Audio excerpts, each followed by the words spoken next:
Did she just hand this out? Okay. I got rid of all stuff in here that I think engineer jargon. Yeah. They should have to explain that to us. Yeah. Do you want to read them? I would give it about 10 minutes. Did you guys get copies of the minutes? Yeah, I didn't print it then. Okay. The letter. I can print it and run a copy off for you. I only sent it digitally. Please. Mama done raised me right. I know you are. I mean, they're going to so if you don't want to. I've read it, so I know what's in it. Yeah, I think they're going to go over. Let me reiterate, if we don't pass the variance, then the other part is if we don't pass the variance, then the second part is it's moot, it's irrelevant, so that's. Yeah. That's all right. Hold on. Variance comes first. I just want to give it to people, have people not know what it was. I'm going to run it. You guys will get it in a minute.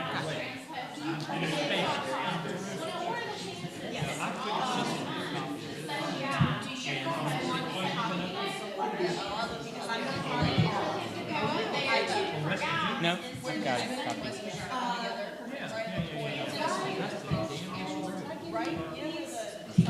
I had those. Yeah, I just put somebody in that way. It's gonna thank you. I would like, yes. Okay, so we need two. And then you have this. Yep, I've got them. You, Ms. Westford, and it keeps coming past here, and this bit goes right here. I'm so glad this house is great house right over here. Glad you're back. Yeah, I come in this way. No, I don't have to, it doesn't start until like past my house, right past the business. She pointed out, she went, I talked to her yesterday. Excuse me. She said, I went over there and I realized it was one way, and I was going the wrong way. So was I. But I couldn't find where the hell my Virginia was, off Virginia. Right, it says it's just coming And weird. so I said, forget it. So then Ann said, go all the way down and come back. But you know what's interesting, when you go onto it this way, it doesn't say one way. It says, One way anyway. so it's not a one way. It's kind of like I don't know, it's a weird designation. They basically just don't want people going two different ways, but anyhow. No, there's not. And people park up there too, because there's a lot of houses above that don't have driveways. Yeah, but the other ones, I know. Yeah, I know. Yeah. Okay, are we on? Oh, come on, Arrington. You want both of them? Not Have we got enough? 1, 2, 3, 4, 5? Is that enough? I moved one of them because it was in We got everybody we're gonna have. my face. Martha's on her way. Huh? Martha's on her way. Do we have enough to start? Yeah. Okay. We can go ahead and get started and then Okay. we can always read before we start the hearing. Right, okay, if Martha didn't, is she on her way? Yeah, she's on the other. Okay.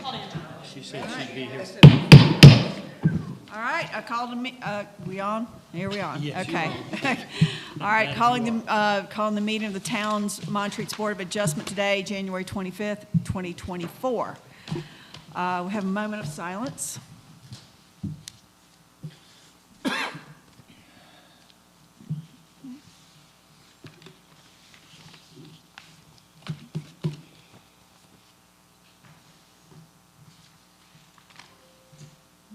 Right. Oh my God. So, good evening, everybody. Thank y'all for coming to our Board of Adjustments meeting. The first order is to determine do we have enough for a quorum, and we do. So we're good there. The second order of business is to approve the agenda for tonight's meeting. May I have a motion to approve the agenda? So moved. The second? Second. Motion's approved. Who's second?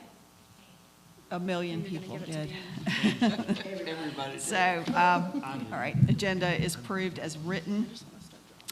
We also have to have a motion to approve the minutes. Do I have a motion? So moved. Who, somebody motioned? I move. Okay. I second. Okay, we got a second, all right. So the minutes have been approved as written. The next order is, let's see, the officer election. Oh, we doing that tonight? Officers election? Yes. Okay. So since I will no longer be on the board, we have to nominate a chair for the Board of Adjustment. Do I have any nominations? Daniel, You're, I'm gonna nominate Danny. Second.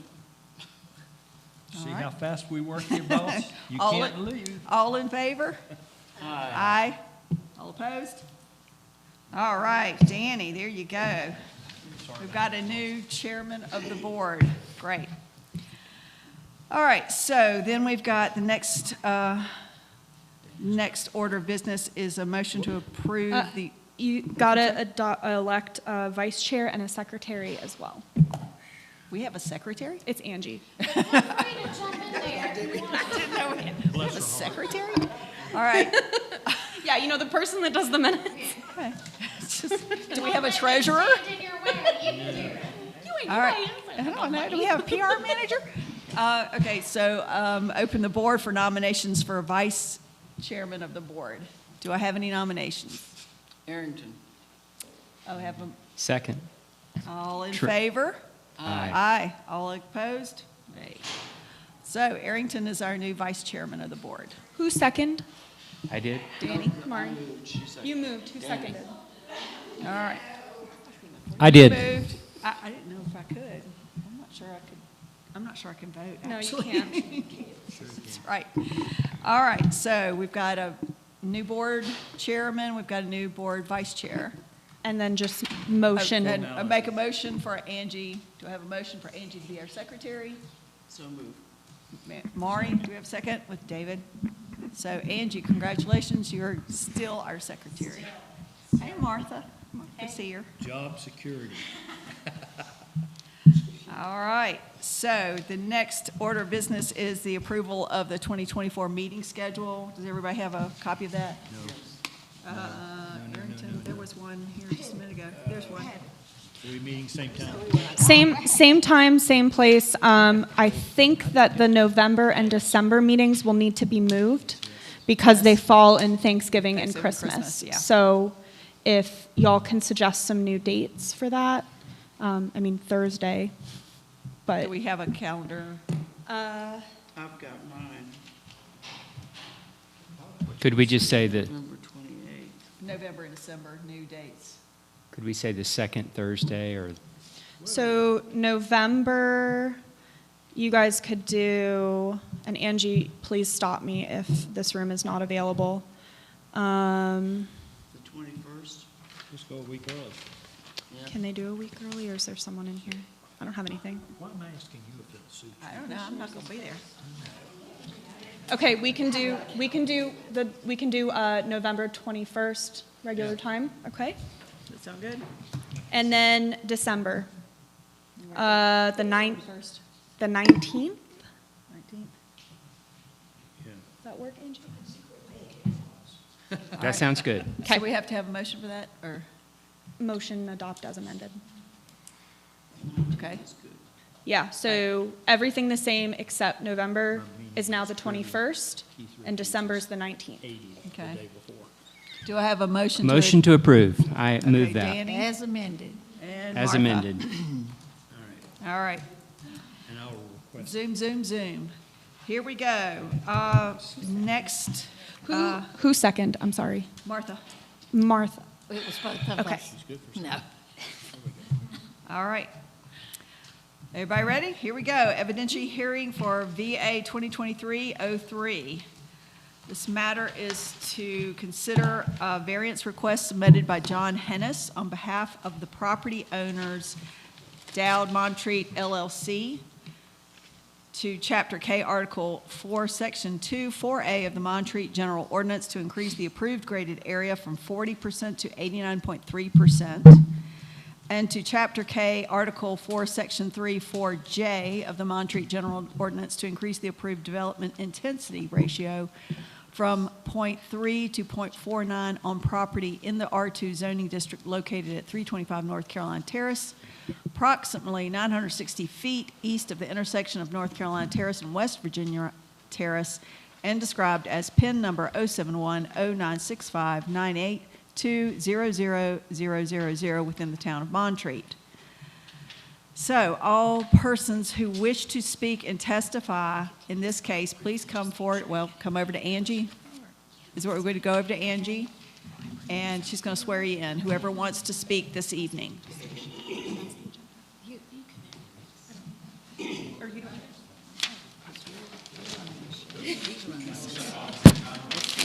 You need that. If I don't do that, I'll get mixed up with everything else. No, it's my script.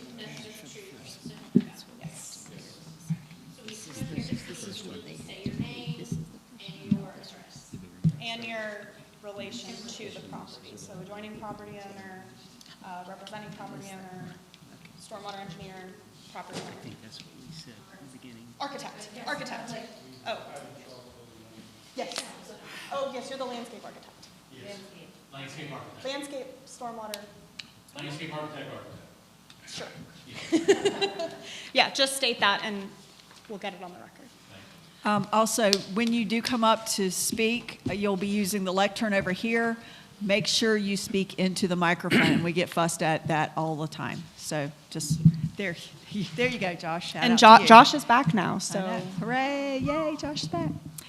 All right, so before we open the hearing, I need the zoning administrator to proceed with the conflict of interest examination of the board members.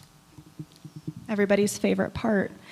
Before we do start, I just wanted to say that I did speak to David, Eleanor, and Danny before the meeting to answer some general questions about the application and also make some recommendations on how to review the application. So I've printed out copies of the findings of fact for both the variance and special use permit.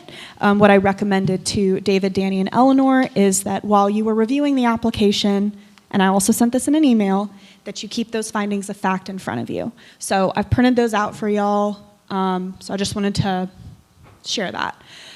All right, so have any of you discussed with any other member of the Board of Adjustment the project, the application, the applicant, or the opposition? No. No. Okay.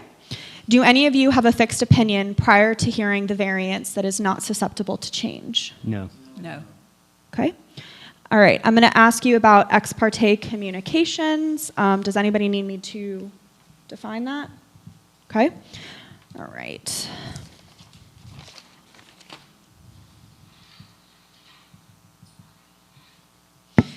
All right, have any of you had ex parte communications with the applicant of the applicant or anyone affiliated with the application, or anybody, the opposition or anyone affiliated with the opposition? No. No. Okay.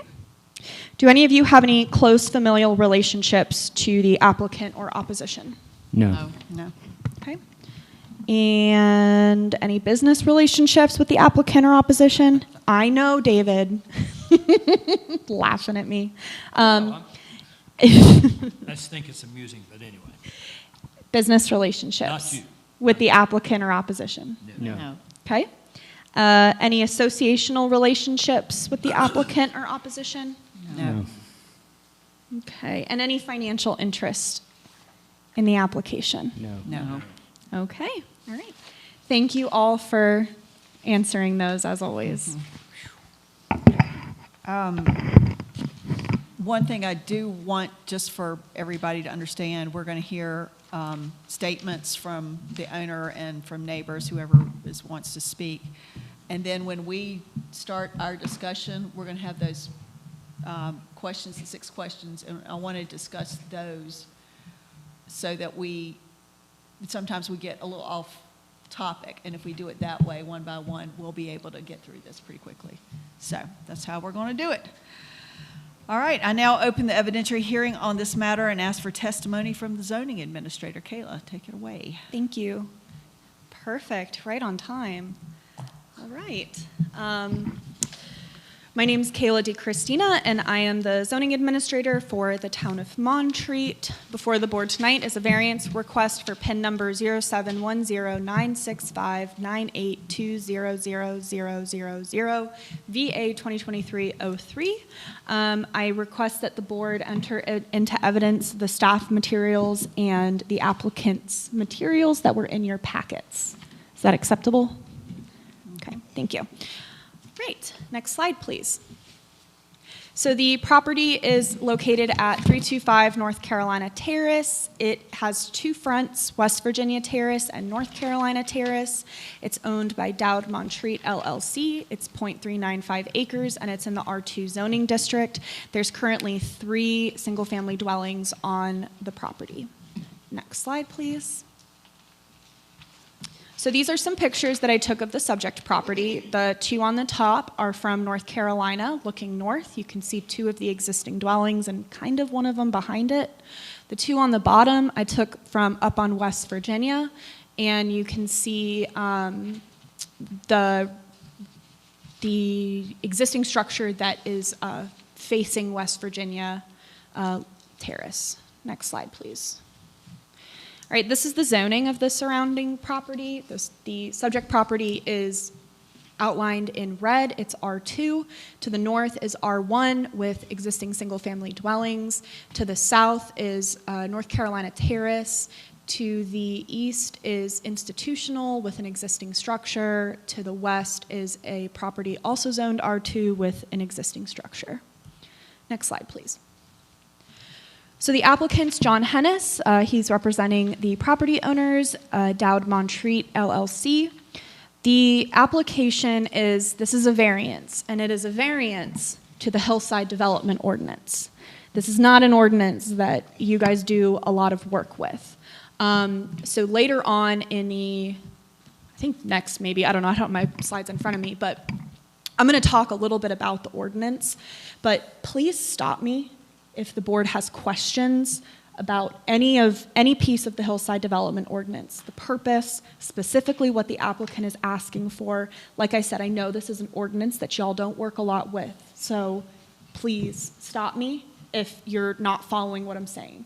Because I will say, I've been with y'all for a year and a half, and it took me a long time to learn this ordinance. All right. So the subject property must comply with the Hillside Development Ordinance because it has a slope of over 40%. Only properties that have slopes more than 40% are subject to the Hillside Development Ordinance. So per that ordinance, the subject property is considered what's called a non-conforming improved lot. And I'll define that a little bit later, but I just want to get through the summary. So because the subject property is subject to the Hillside Development Ordinance, it has limits on the amount of grading and impervious surface that can be done on the property. Grading on the subject property is limited to 40% of the total lot area. Can you define the difference between grading and impervious surface? Yes, so grading is any disturbance to the land that changes its natural topography. Impervious surface is anything added to a property that changes the amount of water that is able to be absorbed by the ground. Now, I will caveat that with the legislation has a very specific definition for what that means, but generally it is putting a surface down that changes the amount of water that can be absorbed. For instance, Yes.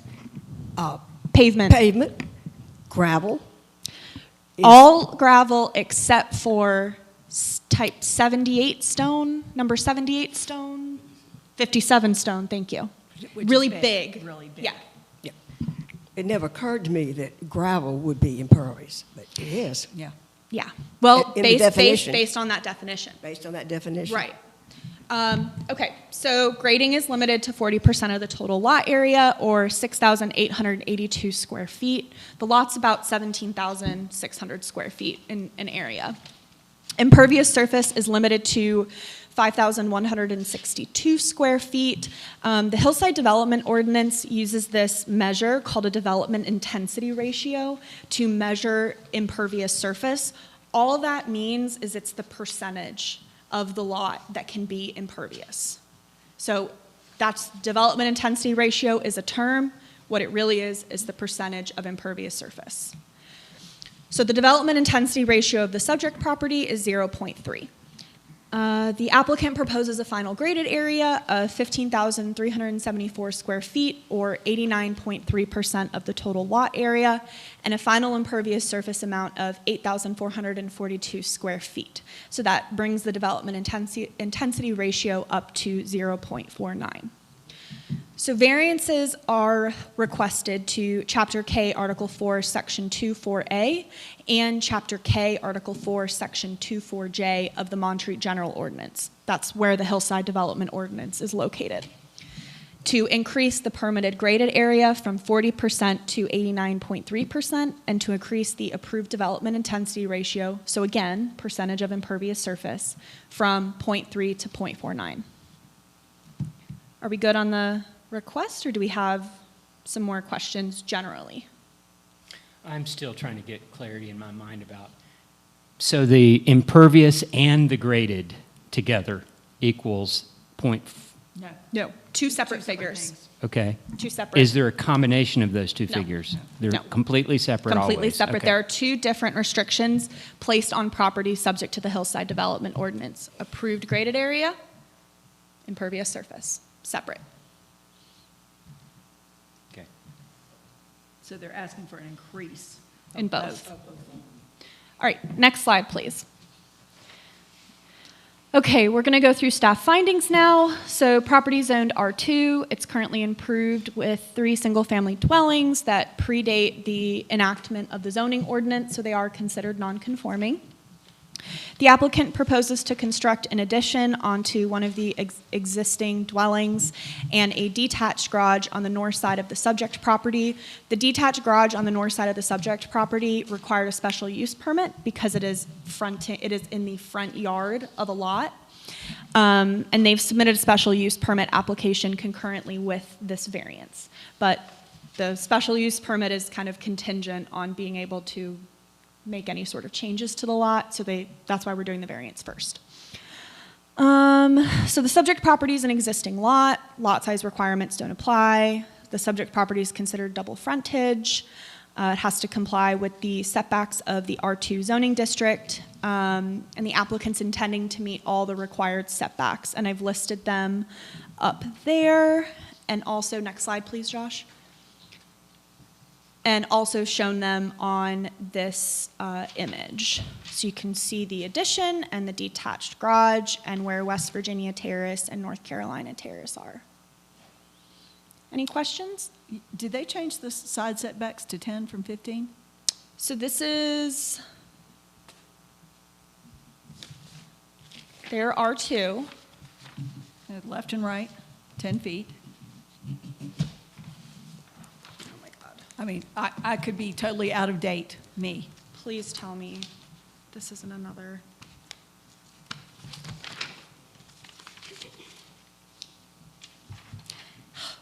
Okay, yeah. All right, good. They've changed it. Section 502.81, single and two-family dwellings, 10 feet on okay, either good, side. They changed it, all right. Sorry, didn't mean to give you a heart attack. Not twice in a day. I appreciate you. No, I appreciate that. But yes, it is 10 feet. You'll be so Can you glad guys to see see my me go. face right now? Okay. We like to have fun here. Okay, next slide, please. Or any other questions? No. Okay, next slide. So, at the time of submission, the applicant proposed the post-construction stormwater management that is shown on the screen before you. We did receive a letter from an adjoining property owner addressing several concerns that they had. One of them was stormwater management. I sent the letter to you guys as well as the applicant, and the applicant has prepared new plans, but I'm going to wait to give them to you guys until they come up and give their testimony, I'm going to explain to the best of my ability what they proposed at the time of submission. Okay? So the post-construction stormwater management, again, this is how they're going to manage stormwater after the construction is complete. They are planning to do that with a series of stormwater conveyance measures leading to small outfalls and rock-lined swales. There's a 7-foot storage tank proposed in the new driveway adjacent to the garage, and a 120 square foot detention basin with a 6-foot stone weir as their main stormwater management measures. Rain barrels are also proposed throughout the new construction where gutters and downspouts terminate. Yes? Is an outfall a little waterfall? What is that? I don't know what the technical definition. Yeah. Huh? The pipe. Yeah. Okay. And those little green dots are where the rain barrels are proposed? Okay. Okay. Any other questions on this? Okay, next slide, please. All right, so now we're going to get into the Hillside Development Ordinance.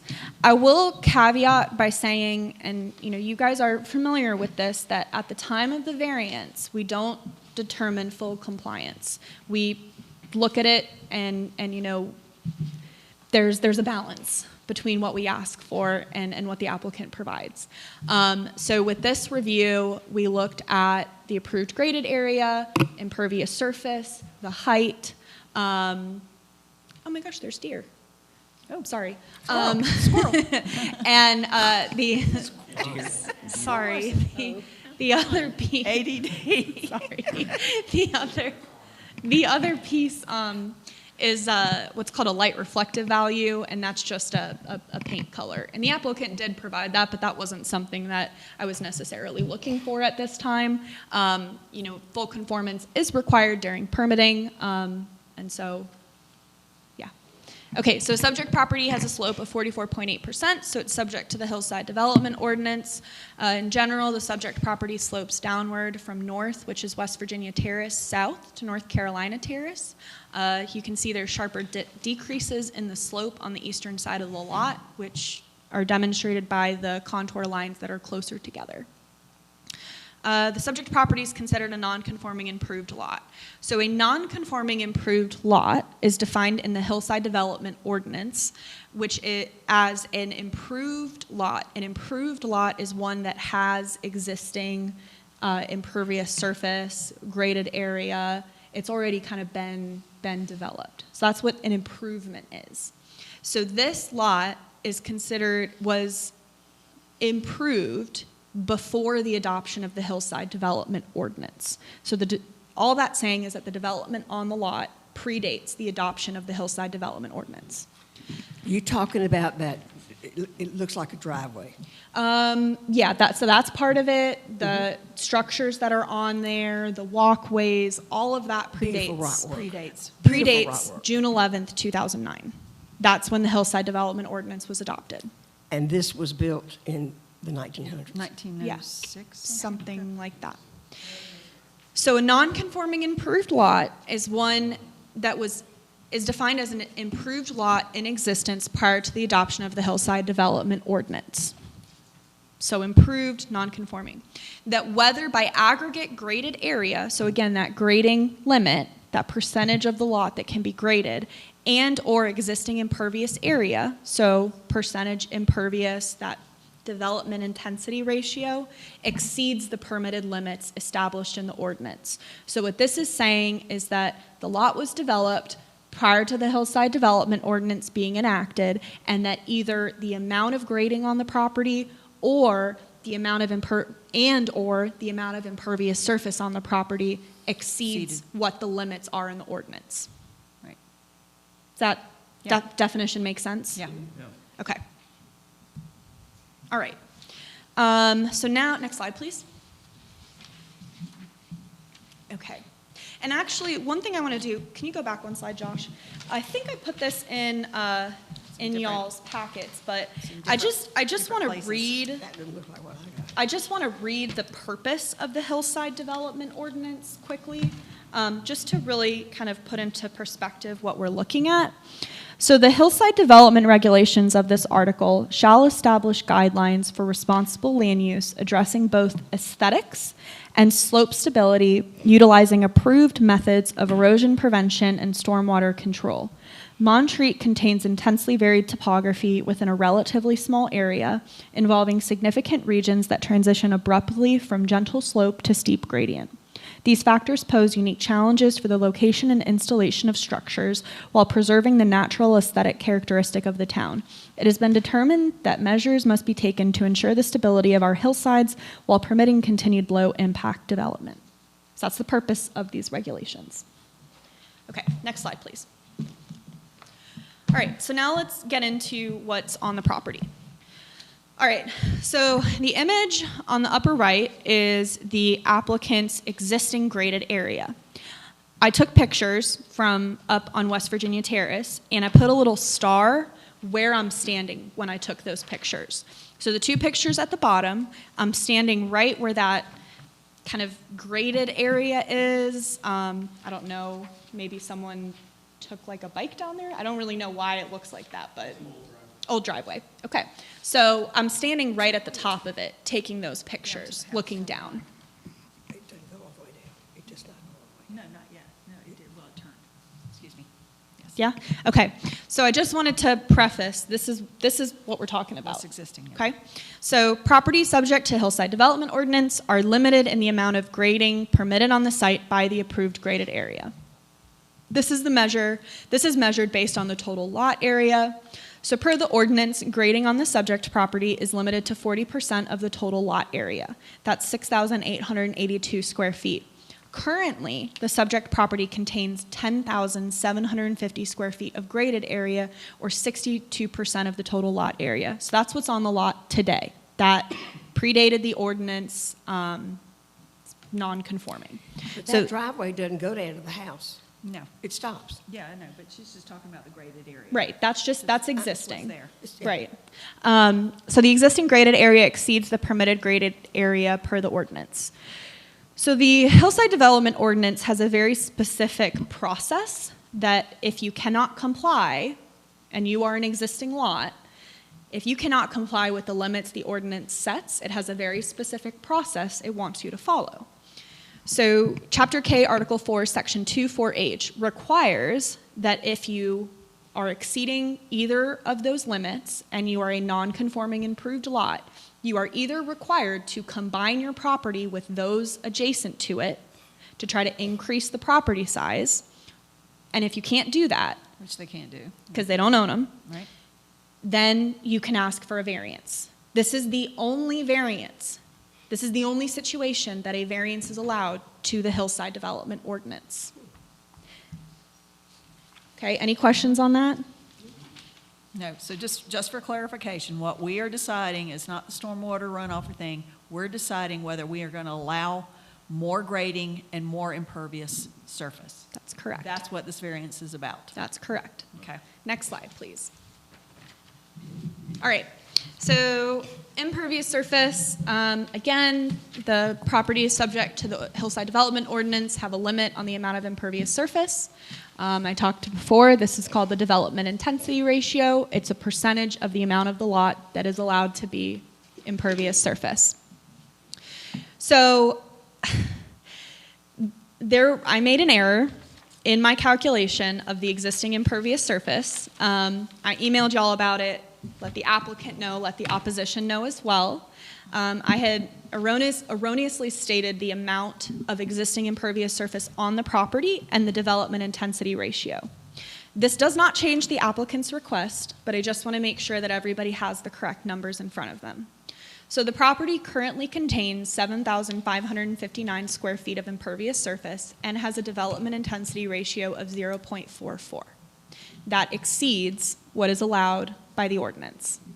So again, the same process of applying for a variance to exceed that development intensity ratio is needed. So for clarification, it's 0.44 going to 0.49. Yes, the staff report stated 7,829 was the amount of existing impervious surface on the site that had a development intensity ratio of 0.46, but the correct figure is an existing amount of impervious surface of 7,559 square feet and an intensity ratio of 0.44. Any clarification on that? And my sincerest apologies. And thank you, Eleanor, for bringing it to my attention. All right, next slide, please.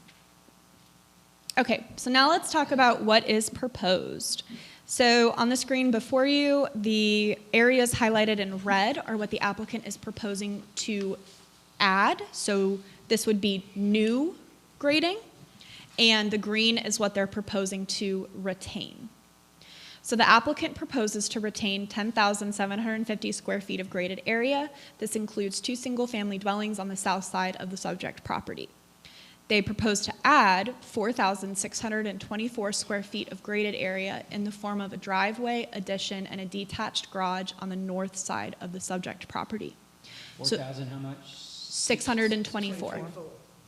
The final graded area figure would be 15,374 square feet, or 89.3% of the total site area. Again, 10,750 square feet of that is existing graded area. So in sum, the applicant is permitted to have a graded area of 40%, currently has a graded area of 62%, because again, the development predates the Hillside Development Ordinance, and requests a variance to permit a graded area of 89.3% to construct the proposed driveway, addition, and detached garage. And again, this is just the area disturbance, not the actual surface that will be there. This is just what they're going to disturbance. rearrange, possibly. Okay. Any questions on this piece right now? No. Okay, next slide. All right, so now let's talk about impervious surface. This is the other half of the request. So the applicant proposes to retain 5,199 square feet of the existing impervious surface, which includes 2 single-family dwellings on the south side of the subject property. They propose to remove 2,360 square feet of the existing impervious surface, which includes the single-family dwelling on the north side of the subject property, and they propose to add 3,243 square feet of new impervious surface in the form of a driveway and detached garage on the north side of the subject property. The final impervious surface figure is 8,442 square feet with a development intensity ratio of 0.49. Again, 5,199 square feet of that is existing. So in sum, the applicant is permitted to have a development intensity ratio of 0.3, currently has a development intensity ratio of 0.44, and requests a variance to permit a development intensity ratio of 0.49 to permit the proposed addition, driveway, and detached garage. Any questions on this piece? Okay. Next slide. So I just wanted to kind of point out where these new structures would be. So these are the same images that I showed at the beginning of the PowerPoint. The 2 on the top are from North Carolina looking north, and the 2 on the bottom are from West Virginia looking south. So on the image on the bottom right-hand side, I've circled what would be demolished and where the detached garage would be constructed, and there is an arrow showing where the addition would be. Question. Yes. They're going to demolish this garage, but they're going to move it over Yes. or build a new one over. Yes, it is When you look at moving. this It is picture, moving. It'll be to the left when you're looking Yes. at that picture. So it will not go on the site of the existing It won't garage. be, right. Or what? Existing. House. Yeah. Question. Yes. It's not a garage, is it? Yeah, no, just said I that, didn't yeah. think so. It's a Yeah, one, it's a house. one-story Yeah, It's a it's house. a, right, structure. It's a right. house. Excuse me. It says, yeah. Yeah, it's a Yeah. house, yeah. Okay. Okay. Thanks, Josh. It's a cottage. All right, next slide. So, the Board of Adjustment decision. The board shall grant a variance upon showing of all of the following findings of fact. As a note, if a variance is granted, it shall be the least possible deviations from the requirements of the ordinance. In granting any variance, the Board of Adjustment may prescribe appropriate conditions and safeguards in conformity with the ordinance. So you all have your variance findings of fact in front of you. Like Eleanor said, using these as a guide as we have our discussion, I think will be really important. And, remember that the board may prescribe appropriate conditions to the application. They just have to be specific. And that is all I've got. Next slide, Josh. Does anybody have the Yeah. board members have any more questions for Kayla? For the Kayla. For the Kayla, sorry. Nobody has any questions for Kayla? And I'm not going anywhere, so. And let's see. Right, so thank you very much, Kayla. Next, we will hear from the applicant if they want to provide testimony. If you'll go up, state your name and who you are in relation to this project.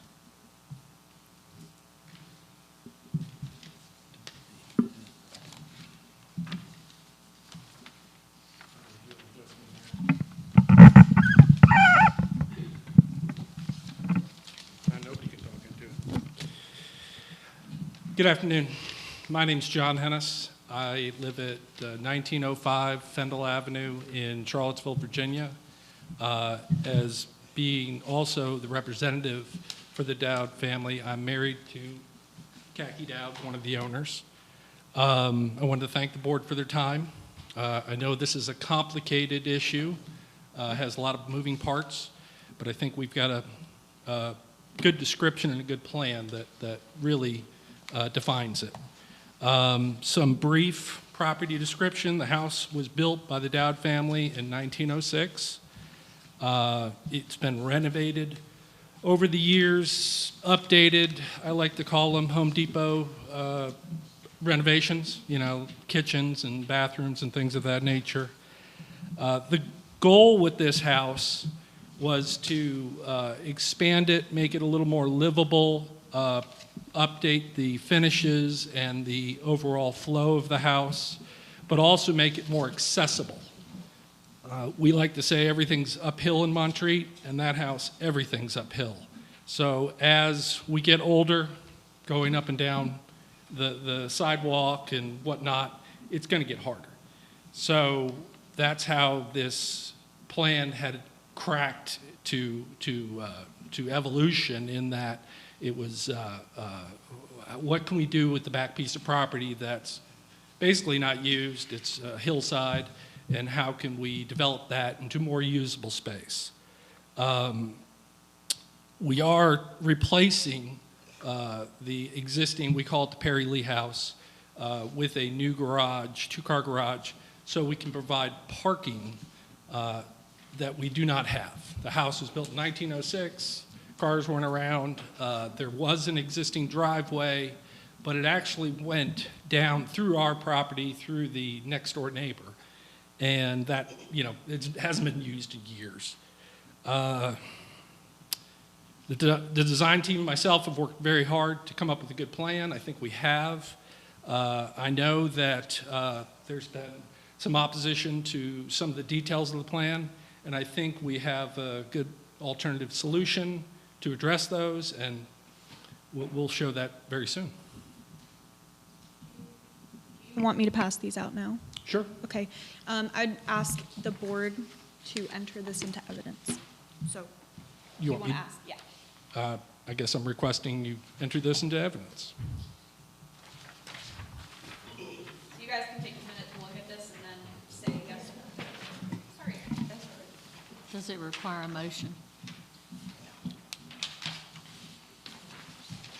Can you explain how this is different from what we already have? Do we have it on the screen, or? Yeah, Josh, can you pull up, I think it's new site plan?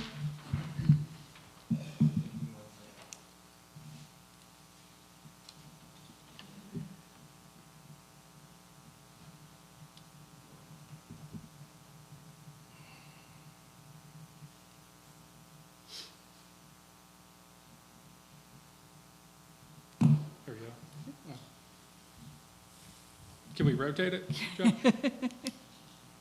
I can rotate the TV. We can look at it sideways. Is it totally like? Well, that's, We've got it in front of us, so, yeah. yeah, if you can zoom in a little bit, that might help. My eyes aren't as good as they used to be. Yeah, the other one is on there too, but I guess they're all going to be That's all right. sideways. There you go. Still not right. I can read it. Josh, why don't you close it and let me try to rotate it off my computer?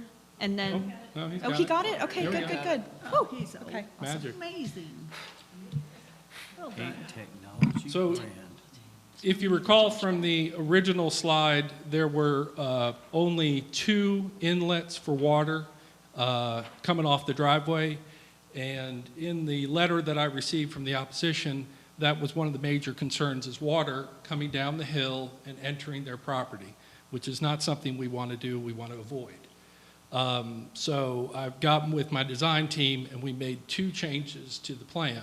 One, we deleted the rock apron that was on the northwest corner of the house, and we're redirecting that water through an alleyway that exists currently and put it into the, I guess that would be the east side of the water management system. And then we're also adding an inlet at the southwest corner of the property to capture that water.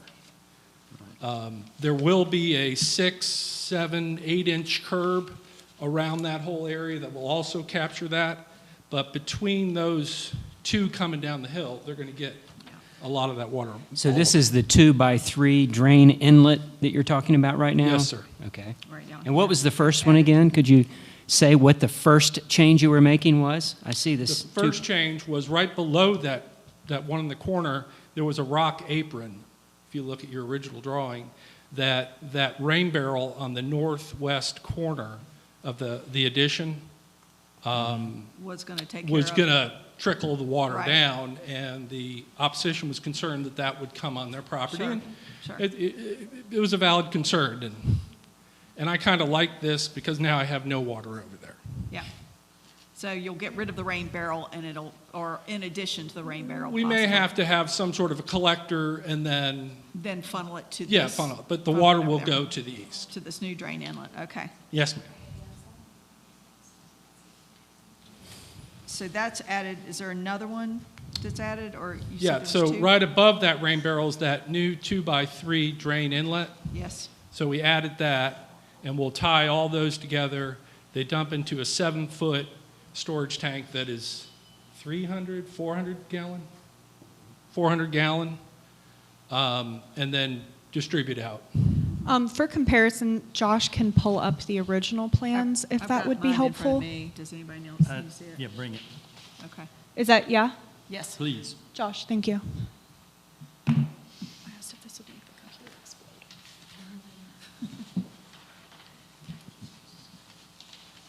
Here's the original.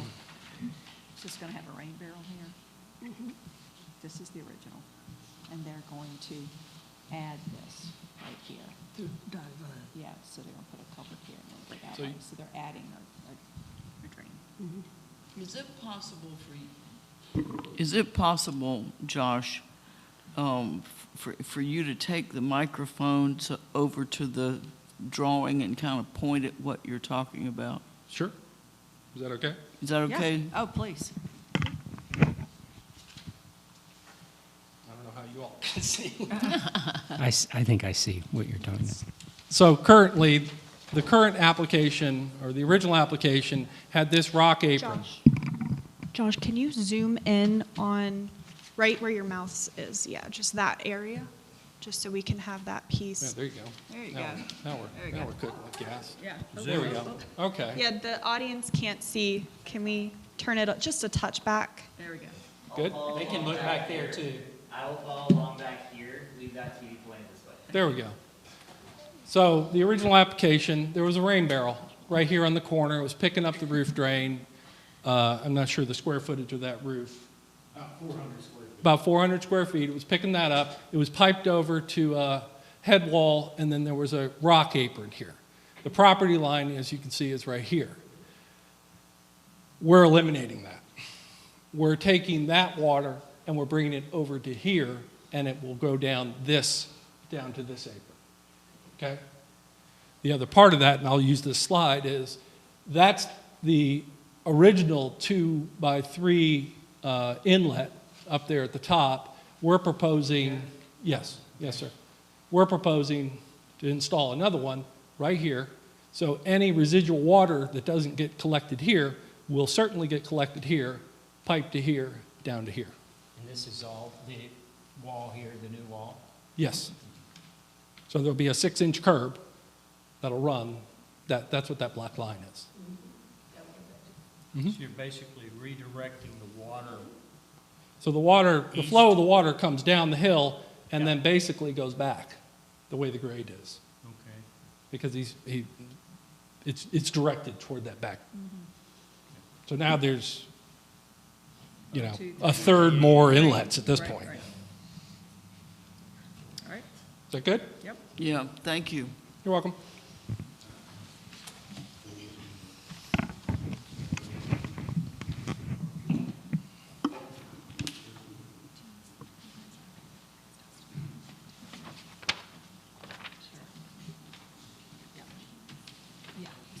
Yeah. Right. Okay. All right. Is that Any all more your questions? testimony? Yep. Does the board have any questions for the applicant? I do. I walked up there today in the rain, and I noticed for the first time those wonderful stone steps. Are you going to be able to preserve those? My wife would like to preserve those somehow or another. Yes, I mean, they're beautiful. Yes. And they're historic. They're original. You mean the ones in the front? No. Oh, there's some in the back? Oh, yeah, they're beautiful. Oh, okay. They're widow makers, but they're nice. Well, you put a rail up there and they won't be wood. Repurpose. Well, I just love where they are, Are you going to preserve the inclinator? The inclinator? The funicular? elevator? Yeah. Yeah, we're going to keep that. It's a novelty. Is it work? It works fine. It's the problem with it is it's terribly slow and, as my sister-in-law pointed out, very wobbly, and it's just not practical for. I've ridden on it Board Yeah. members, when I was a little girl. board members, I just want to remind you that keep it to people who have sworn to permit Right. sworn testimony. So Right. I just want to remind y'all about that. I actually have. The subject too, please. Yeah, I actually have a question. In your application, you said you wanted to do this for accessible living space for aging homeowners, as we all are. The second part, it said you wanted to provide adequate access and parking to the owners of the property, and that somewhere in here it was, excuse me, I'm trying to find out. You said something about you're retiring up here. Yes, ma'am. That's the ultimate plan. Is the property owned by several families or just one family? Just one family. Just one family? Two Okay, owners. just two of you, okay. All right, that's what I wanted to know. Board members, can you guys decide on whether to admit this new plan into evidence? Yeah, do Is I have a that- motion to admit it? So moved. Second. Yes. Thank you.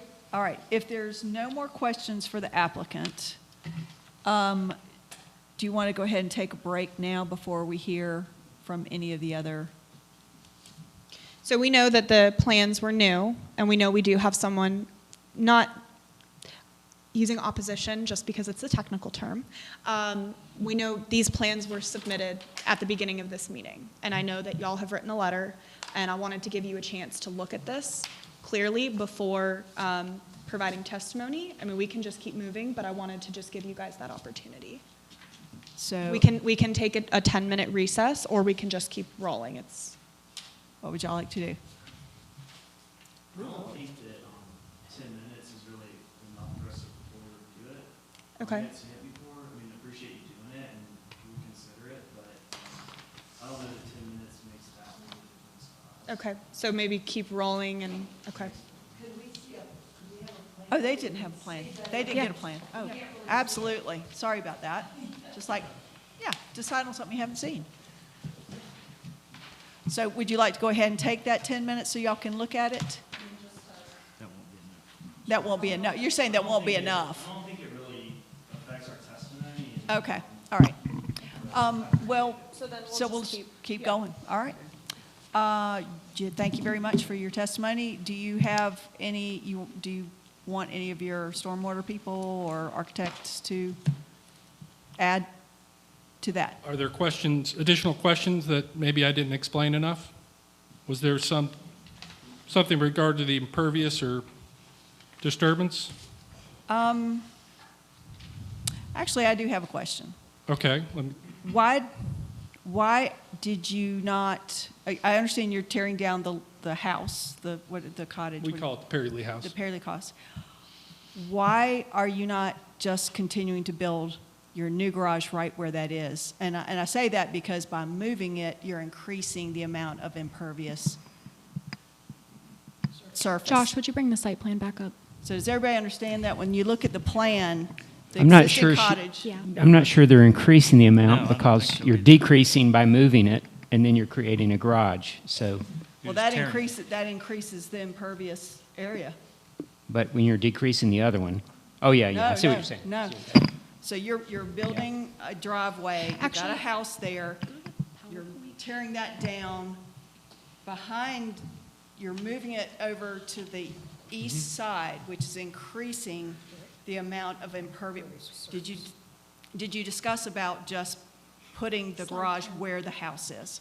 So it would Yes. not increase? Yes, and if they bring that up, I can kind of explain it to you, Do why you we want the- chose to do that. Graded area or impervious surface? Whatever the one we just gave you is fine. I'm concerned about the impervious Okay, can you go surface. to Bring in the next slide. impervious up. Sure. Well, the problem with the impervious, it doesn't show, well, I can still demonstrate it. If I can I approach the? Yeah. Please. Josh, go to So slide according, that's the 13. existing. I'm sorry. So I'm going to turn it a little bit for you. Right. Oh, you were only good when don't touch it. that was, Okay. if you can see it. You can see where the blue house is at the top. See, it's in between the two houses, and now the garage, the other one, when you No, go that- back, That's it right there. Okay, that's That's existing. existing. right. So in order to get a vehicle reasonably down to this level, we had to push the garage back, so it's not like a cliff coming down. That's why it's got a switch back to it.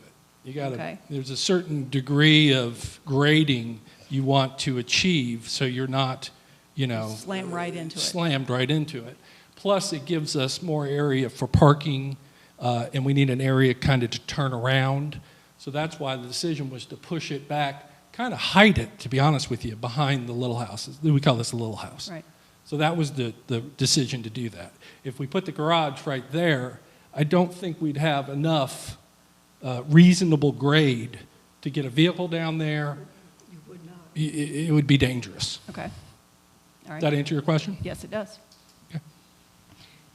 And I just want to remind the board that, after y'all hear the initial pieces from those in attendance tonight, there is that back and forth of having. Discussion, sorry. You're Right, having Yeah. people come back up one at a time. So you will get another opportunity before you close the public hearing to hear more information. And ask more information. Thank you. Great. Thank you.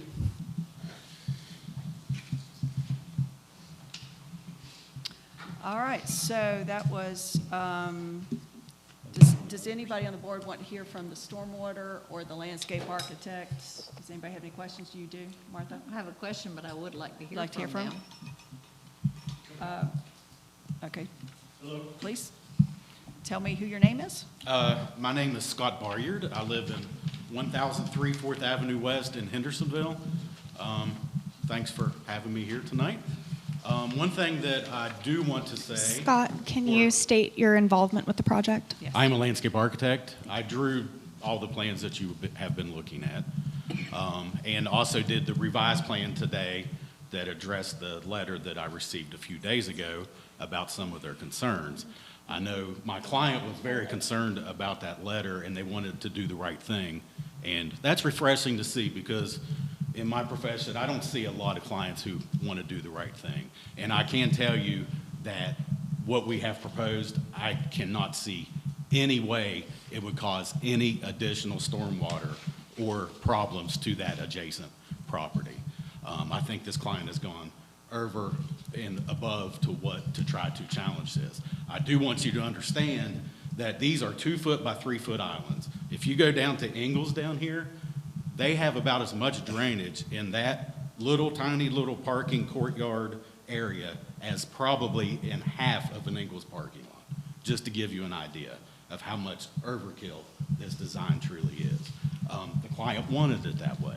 They wanted to do things that they just wanted. It's refreshing, again, to see. One thing I also want you to recognize, this property is 44.9% in slope. If it was 4.9% less flat It's or less steep, 44.8.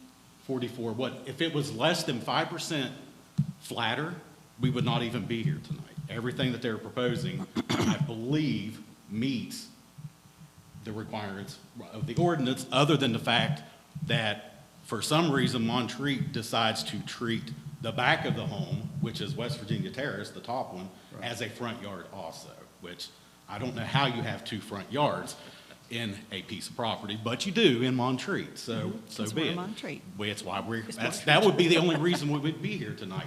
Just to give you an idea of what 4.9% is, that is a handicap ramp that comes up from the parking lot, comes up the curb to where that's 4.9%. That is the only thing that is kicking all of this regulations and all this problems that we're here tonight into. The other thing I want to state is, in your ordinance, I realize what it's trying to do.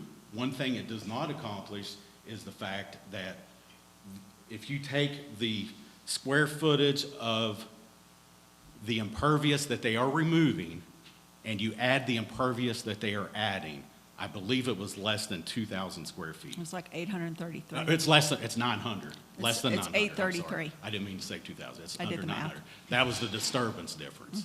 It's Oh, the the 2,000 disturbance square difference, feet. yeah, right. All right, The so impervious 900 square difference. feet, just to give you an idea, would be less than the size of this room. Okay? So that's what all this stuff is about, this area that's 900, less than 900 square feet. How big is this room? I'm guessing 30 by 20. All right, I told you wrong. It's one and a half. All right. Does anybody have any other, have you done your statement? I guess, well, I guess what I'm saying is, do we have any questions for him? No, I'm just here to answer the Okay. questions, and I just want you to understand Right. the bigger picture of Sure. all these numbers and what all this stuff Sure. is, because I've done this for 30 years for a living, Right. and I don't understand it. So Right. I can't imagine anybody in this room even understands what. And the surface is going to be asphalt, I assume? Yes, What is it? No? asphalt. Asphalt? Oh, concrete? It will be concrete. Per the geotech recommendations, they said it needed to be concrete, would be a structural slab. Okay. All the way down? all the way As far as an impervious surface, asphalt and concrete would be I know similar. they're all considered impervious, so did you ever consider at some point, and I don't know if this is possible because I'm not an engineer, of of what are they, the permeable block? Yes, we Permeable absolutely pavers. did consider that. And- the problem with permeable pavers is, number one, I don't think Montreat gives you credit for that. We had that discussion very early on. We don't, but that's not to say that it wouldn't support. It could help. It In could my- help. It won't bring the number down, but the number it doesn't wouldn't matter in the- necessarily, correct. yeah. But Because as- the way Montreat decides to look at, Right, but as Those board, pavers. as a board, we could put that as part of a possibility? The only thing I would question is because of the slope of the driveway coming around, I don't think that requesting it being put on the sloped part of the driveway But more of the would flat. be permissible I mean, I'm not a geotech engineer, but I could imagine that a geotech engineer would have an issue with that. Yeah, you But that's cannot not put to, them on a steep, this Yes. driveway is probably, can't remember the slope, it's 12, 15, 16%. but that's not to coming speak down. of the But there's rest of the, That, The where we're park- showing the parking area in Right. front of the garage could absolutely become that. So even though it would not count, it could help, and we could possibly look at that as a condition. Mhm. We might get close to Possibly. that 900 square feet that you're looking for. I Okay. mean, it's All right. I don't think it's quite that size, but Okay. at least half of that maybe. I don't know. But that is a possible solution. Solution. Yeah. All right, does anybody have any other questions? I asked that question about how big is this room so that I could get a visual of how much we were really talking about. So that's why I asked that Yeah, question. it's- Okay. can I just back up and try to clarify the larger picture of the Hillside Development Ordinance is the control of water and erosion. Is that fair to say? Yes. And so our biggest concern is how are we managing erosion and water? I think as I listen to this conversation, when we take the water and put it into this 7-foot thing and then it goes down into the riprap down there, we're controlling the flow of the water so that it's not going too fast, it's not carrying stuff with it. And we are controlling in many ways, it looks like we're capturing the water better with this plan than we're currently capturing the water. Would that be fair to say? That's very fair to say.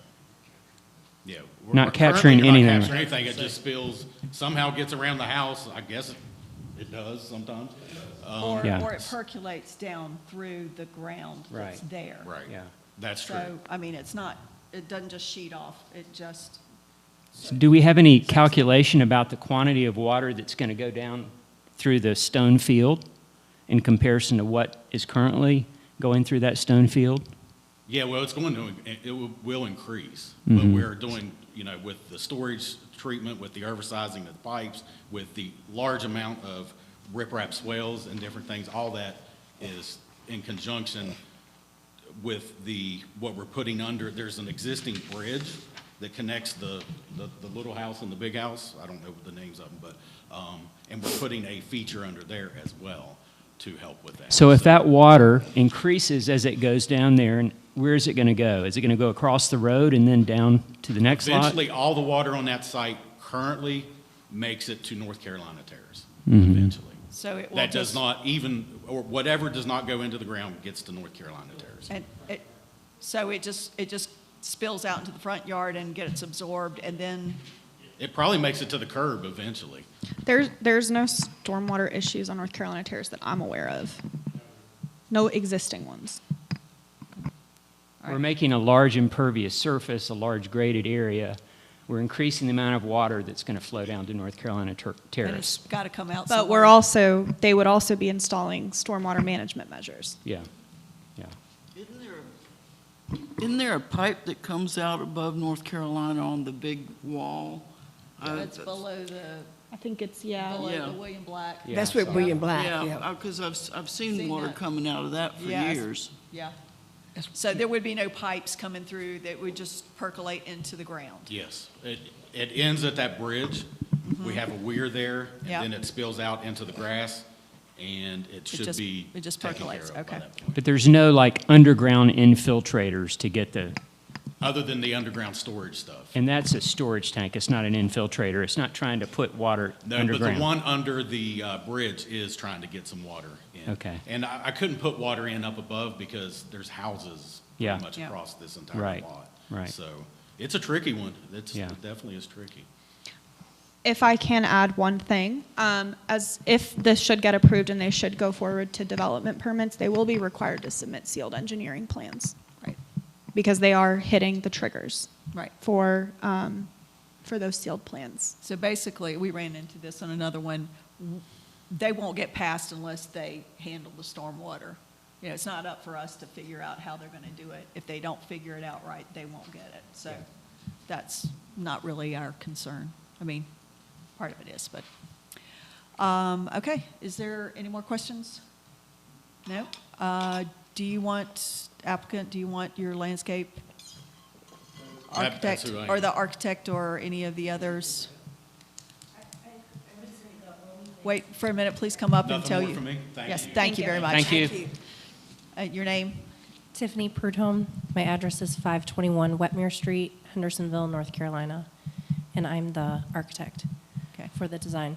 I think the biggest thing to say is that the goal that you Could you guys... speak into the Sorry. microphone? The goal that they're looking to do is to improve what is existing to make something that's historic last for another 100 years. And to do that and to have the home be usable, as they stated, as they age, they need to address some of these issues. Even as somebody, I think, well, you were looking at the stairs from the other side, but the main entrance, the stairs coming up, are pretty treacherous as they are.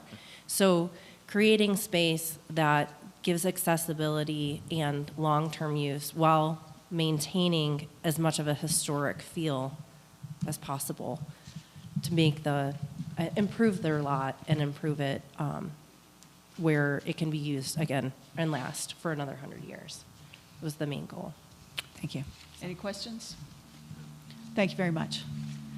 Do you want to go ahead and take a break real quick? And then It's 6:09. let's take a very quick 5-minute break, and then we'll come back and we'll hear from the neighbors. All right, thank you. Did she say something?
Moving along, do we have any members of the public that would like to come up and give testimony? I believe it was the neighbors. Yeah. If you'll come up and state your name and your address, please.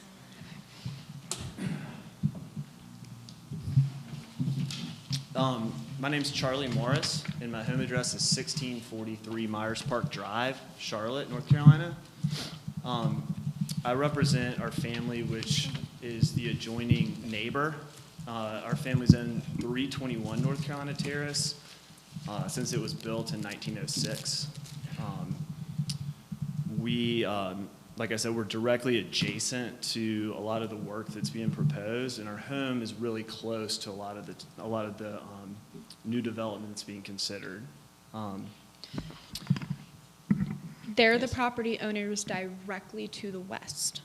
Yeah. Do we have actually a diagram that shows where their house is in relation? Josh, if you can pull the PowerPoint up again, slide 2.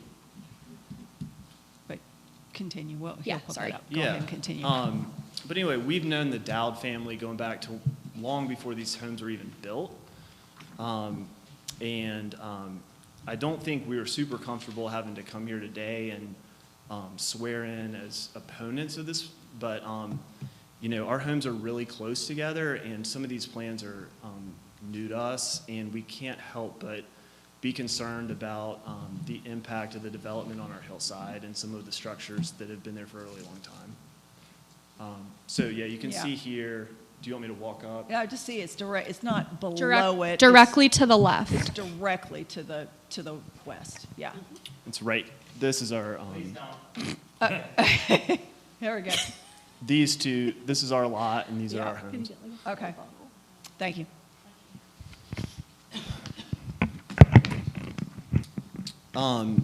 Like I said, we didn't want to have to come here and be opponents per se, but our homes are really close together, and we've had a lot of recent issues related to stormwater management on the hill. We have some existing, we're always fighting foundational issues given the slope of our hills and the age of the structures. And we're really concerned about the implications of such an intensive development right on our hillside.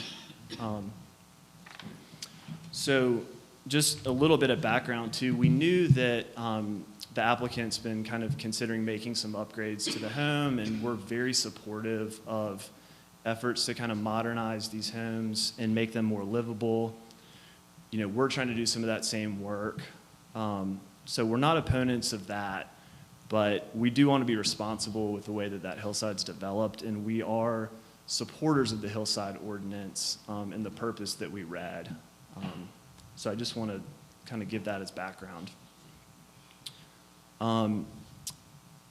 Last spring, we started to notice some issues with our porch plumbing a little bit forward. And we felt, we had several contractors and foundation experts come and walk us through what might be causing it and some possible remedies on our property. And we undertook a project just last summer to reroute some of the stormwater downspouts out and away from our home. We had to redo the rim band on the back of our home, which is kind of a structural component that goes between the foundation and the floorboards. And then we also had a project where we had to put in new structural supports under what's our our porch, just to kind of like reinforce the stability of it. And we're very focused on that, and it's a practical concern for us. Behind our home, and I don't know if we could still have that pulled up, it's kind of helpful, but behind our home and kind of in this general area, these houses are kind of cut out of the hillside, and were done so, in the 1900 or 1906 when they were cut out. We have a sort of a historic brick retaining wall behind the property, and it's really close to kind of the proposed driveway. So it's a concern for us. From a structural standpoint, or again, from the water? We're not, yes. I think the groundwater, the stormwater, we don't know what could happen with that much grading kind of just above and so close to that. But Is that stone wall you're talking about? No, Well, he's there's multiple brick. stone walls kind of throughout. This is a brick wall to their house. Front, all the terrace. front wall, not the West Virginia side, but the North Carolina side? Well, you're not concerned about that. Because you've got a double lot too, a double front too. We Let's- do. Let's let him finish his Yeah. testimony, then we'll have some questions. Let me write it down. Yeah. So anyway, we, we got the letter about 2 weeks ago. It was the first time that we really knew the scope of the project and didn't, we basically, it's the first time we saw the plans and we represent several different members of our family. So we've been kind of going back and forth on it and just, it feels like there's a lot of unknowns, which we're kind of outlining. And just given kind of the lack of time we've had to react to it, we're concerned kind of about the implications on not just our property, but the hillside more generally. I outlined those concerns and questions in a letter that I submitted to Kayla earlier this week. Appreciate y'all seeing it, and it sounds like you've tried to address some of that. Will you ask really quick to have the letter admitted into evidence? Yes. Yes. Can we admit this? Motion. Motion. So moved. David? Thank second? you. Okay. Second. Danny? And just, Kayla, maybe a procedural question. I know there was talk about after the testimony reviewing the questions. Is that, are those the questions that you are referring to? Or are they No, different no, questions? we're going to ask questions of you. Okay. And then we'll look at the variance that has questions. They have to answer all 6 of those in the affirmative in order for the variance to go through. Okay, all right, that's Does that helpful. answer your question? Yep. So like I said, we have, these homes have been here for a really long time. We want to continue to enjoy them for a very long time. We've got practical concerns. The hillside in that area is very steep. It's kind of hard to appreciate unless you walk up there just how steep that slope is coming off of West Virginia. And so we already get a lot of water off of West Virginia. We're just worried about new concrete being added kind of in that area, or just the scope of it. As I mentioned, we have kind of specific concerns around kind of the southwest corner. And I think the applicant has proposed a few changes to the pipe to try to address that. I haven't had a lot of time to react to that. And I think, our concerns really are still here given the size of that new driveway. We've got questions about how water kind of gets off of that corner. What happens if the drains are clogged? Those are some of the questions that are on our mind tonight as we come before y'all. Maybe if I could add something, just a qualifier. The stormwater management ordinance requires property owners to have an operation and maintenance agreement for their stormwater management systems.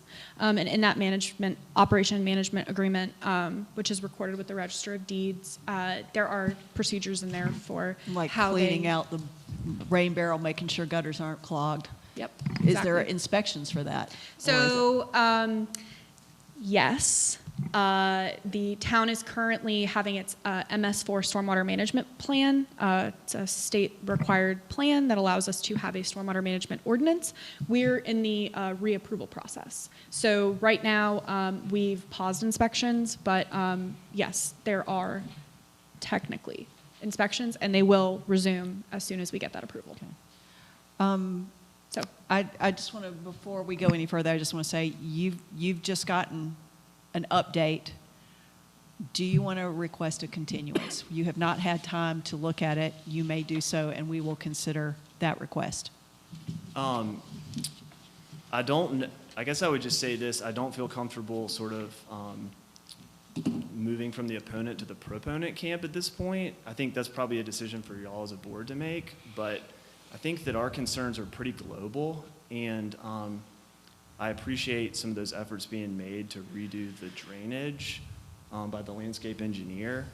I do have some other kind of concerns I might outline if you permit me the time. Please. One of them would be, I know that generally, like when impervious surface area is added, engineers think about like an affected area. And I was just curious if we could speak to what is the affected area of this new impervious surface and how far does that extend? Because again, our home's really close, and then we also care about North Carolina Terrace and some of the downstream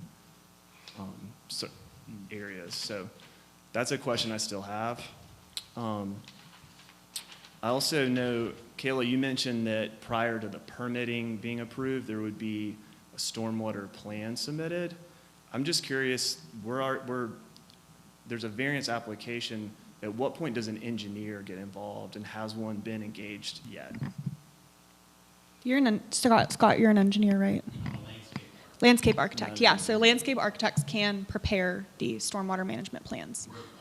I'm a licensed professional. Right, so, I mean, I'm pretty sure your ordinance yes. states that a landscape architect. Yeah, a landscape architect acting within their realm of expertise. You've hired a structural engineer. Right, so, A lot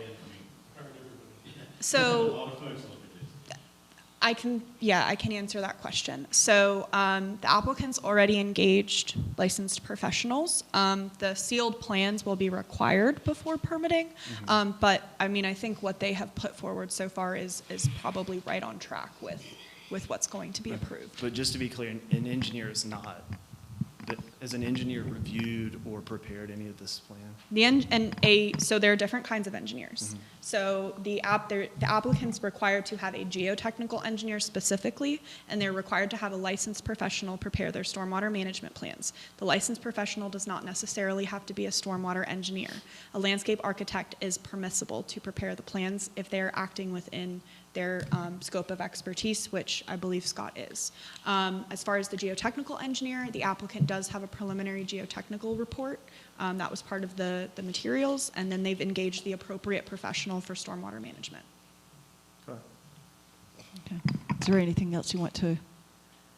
I would just say that, there was talk about the Hillside Ordinance, and I would just say that we as a family are supporters of it. I think that it speaks a lot to stormwater management. It goes a little bit beyond that too, and I hope that y'all look really closely at it.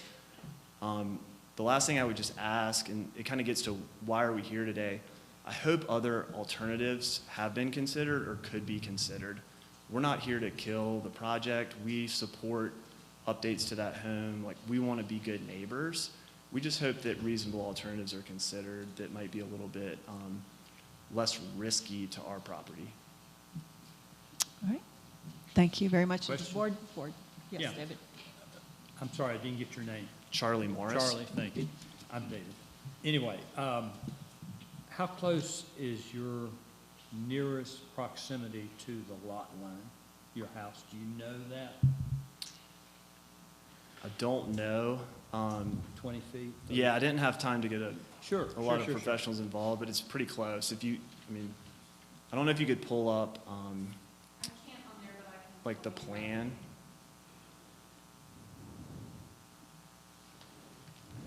It's roughly about 22 feet. Is that a good estimate, you think? The reason I ask is 18 and a half feet between their lot line and the property. In other words, where their nearest point of their house is. There's 18 feet. 18 and a half feet. At least according to the plans I've seen drawn here, I'll yield to the landscape architect if his numbers are right. That's accurate. It's 18 and a half feet. So if you're 22 feet, let's, for the sake of argument, say 20 feet. That's almost 40 feet. I guess I would maybe, is it a question? Can you pull the PowerPoint back up, please, slide 7? If I could just clarify what David is trying to say is that what's existing on the subject property, how close those structures are to the property line, and then how close the speaker's structure is to the property line. So right now, the addition would be 14 feet 5 inches from the from the adjoining property line, and based on my rough estimates from GIS, the speaker's dwelling, that structure, would be between 22 feet from the same property line. All right. So Okay, so the about 34 retaining wall, just to maybe speak to that a little bit, the retaining wall that kind of creates the space for our foundation is closer than the home, and I don't think that's on that map. And then No.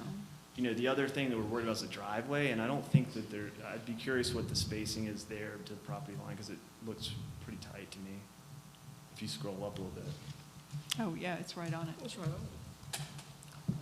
How close is that to your property, though, I your don't know. dwelling, that corner? We don't know. That's what I'm asking. It'll be above here. I haven't. It'll be like right there.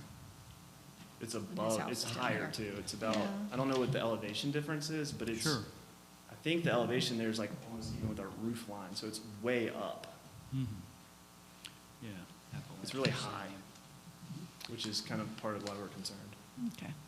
Anything else? Are there any other questions? Just one quick, and it's as much out of curiosity as anything, knowing that property, all of the houses along that line, where do you park? We park on the street. Down Okay, below. that's And we what have a that's what I garage. thought, but I was just curious because I know the steepness of yours as well. So right, I'll tell you. Right here, we have an old cutout in the retaining wall, so we pull in there, and then there's space here, It's and we on park the on the street. street. and- Okay. Thank you, that's all I wanted to know. Yep. Are there any other questions for this testimony? Okay, thank you very much. Thanks. Eleanor, the speaker did ask a question that I believe Scott may be able to answer. The area of consideration for the stormwater management, was that your question? That you asked one of the original questions you asked was about when considering the stormwater management measures, what was the area Affected. affected? Yeah, the affected area of the new grade structure. What's the affected area? I think that's a technical term. I'm not an engineer myself, but I think talking about it. I think that might help. Okay. clarify. So for the record, my question is, what is the affected area of the project? Can you, Do you have all those numbers again? I mean, obviously.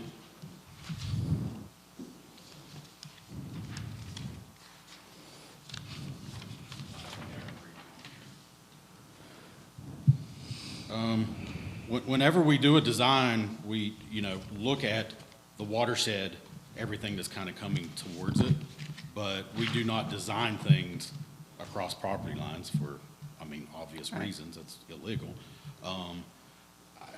Again, to talk about the effect of this property, currently, there's a driveway right now that's at the top of the property that was graded in. Stormwater currently flows, and when I was up there, it appeared most of the water hits that driveway and flows onto the next door neighbor's property, okay? So technically, if you look at this design, we are capturing that water. So technically, we are taking water, there will be less water going across this property line onto them than there is with this new design, because there's a wall that we're building and water typically does not go through walls. So the affected area, we have all these numbers that we've just been going through is the affected area. I don't know if I answered the question, though. I think the I don't- question is the affected area, does that include their property? The affected area you were- of the changes made, the proposed changes to the property. I think he was just saying he can't do that. It's someone else's property. He can't actually. I do feel that the changes that we are proposing is going to put less water onto their property, particularly up there at that driveway in the northern portion. We were putting some water towards their property in the original design. We had one rain barrel that was catching 400 square feet that was piping it to within 4 to 5 feet of their Right. property line. Again, my client, as soon as we saw the letter, recognized that. That was my decision in the early design, because typically with a stormwater design, the more you can disperse it and put it in different directions, the better off you are, as opposed to put everything into one place. It's just less velocity, less problems that you have.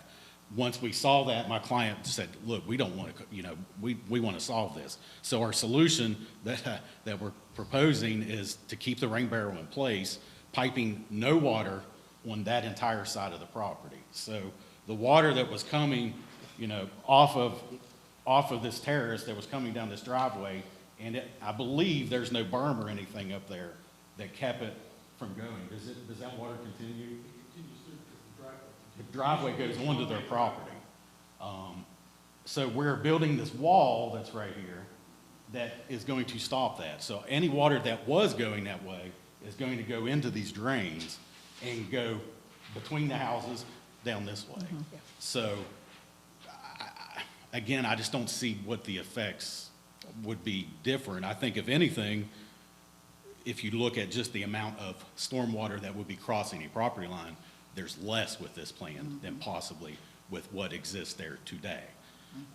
And then, again, we proposed a situation where we were outletting pipe towards this property, and we got rid of that. So all the water that will come from the area that we're proposing with the driveway, with the roof, with all that, is now being collected and taken away from their property. So, Okay. did I answer You did. Yeah, I think so. don't quite understand the question. I think so. but- All right, thank you. Okay, thank you. Are there any other from the audience that want to come up and speak? Please come on up and state your name. My name's Katie Morris, and I'm one of the owners of the property next door. Were you sworn in? Okay. Okay, just checking. Go ahead. I think I was. I raised my hand. Okay. And I wanted to, I'm not an engineer, I'm not a landscape architect, but I've had a lot of experience with the catch basins that are proposed and being piped to another location. And in my experience, they clog up all the time. And the pipes clog up all the time. And a 6-foot, it's not a wall, it's a curb, right? It's a curb, right? Yeah. So it's not a wall. And when that driveway. Wait a minute. Some of it's a wall. 6-foot tall wall with a curb in front of it. Along the property line? No. Okay. No, the curb is in front of the wall, so that the water, the thing with retaining walls is you do not want water going into a wall. Okay, through a okay. wall, Right, okay. I'm gonna pause for 1 second. Pause. Just too much back and forth here, right? We want to stick to, The speaker finish, and then we'll have welcome him a address that. response. Okay. As I understood it, the driveway comes along our property line. And if you look at the topo map, it drains right down into our property. The slope goes like that. And it sounds like some of you all have been back on West Virginia. You know what West Virginia is like as a road, and you know what the drop-off is. It's pretty Steep. darn steep. There are no other driveways going off of West Virginia down. There are some parking that has been put on to the top of West Virginia, but no driveways because it is so steep. And there is a lot of water that comes off of West Virginia. The houses on top of us that front on West Virginia, there is a lot of water that comes down there. And we've experienced a lot of damage from all that water. And we have the back of our lot is totally wooded. So we stopped some of the water. The Dowd's back is totally clear cut. The driveway that exists now is not paved. It's like grass. So the water gets Trickles absorbed. down. It trickles down, Yeah, as opposed to a permeable or impervial surface. And I'm concerned when you start paving over a whole back slope, water is going to go places. You know, somebody said there really isn't a water problem on North Carolina, but that pipe that comes out of William Black, did everybody see how the whole road was washed out about 2 years ago? Yep. There's a lot of water that comes down North Carolina, and it's coming off of West Virginia and just going down the mountain. And so that is our concern, that these old houses are fragile. We've also, heard from lots of people about all across Black Mountain and Montreat, where you start paving all the surfaces, and the next thing you know, there's floods everywhere below it. Water has to go somewhere. And if it can't be absorbed into the ground and diffused, it's a problem. So we read the report, and we applaud all the efforts for the French drains and all of that. We think that's great, but the experience tells us they don't always work. And especially if the inspection is defunct kind of right now, that's a hard thing for us to think it's going to always be cleaned out and working perfectly. So those are sort of our concerns. I mean, we want the Dowds to modernize their house. We just don't want the whole hillside to flood and flood everybody else. So I guess that's it. Thank you. Thanks. Thank you for your testimony. Now, if you would like to rebut the curb in the wall, if you would like to address that, you can do so now.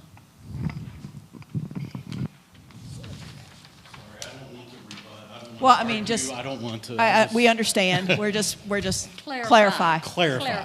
Okay. All right. So the pipe that I believe that was just described is on the piece of property, and it comes out somewhere. No, over no, here. she was asking about the curb in the wall. Okay, the curb in the wall. The curb in the Okay, wall. curb in the wall. Just address that, All right. please. Can you pull up the plan or the grading plan, or I can show you one here. I think we know where it is, We're yeah. pretty familiar with Yeah. it at this point. I don't have to show you this at the same time. That's all right. So on these plans, Take the microphone. with you. Microphone. We need the mic. And I will say that the mic helps us when we do our minutes later. I was just trying to I understand. in view of Yeah. everyone. There's a red line that's on these plans, okay? Okay. That's on my plan. Yeah. That red line is a retaining wall. 6 foot tall retaining wall? It's variance in size. It's anywhere from probably 2 to 3 feet tall to 8 to 9 feet. Okay, and where's the curb that you were? The curb is, all right, so that retaining wall, there's 2 retaining walls on this Okay. property. There's one that's here that's holding up the bank on the uphill side. Yes. Okay?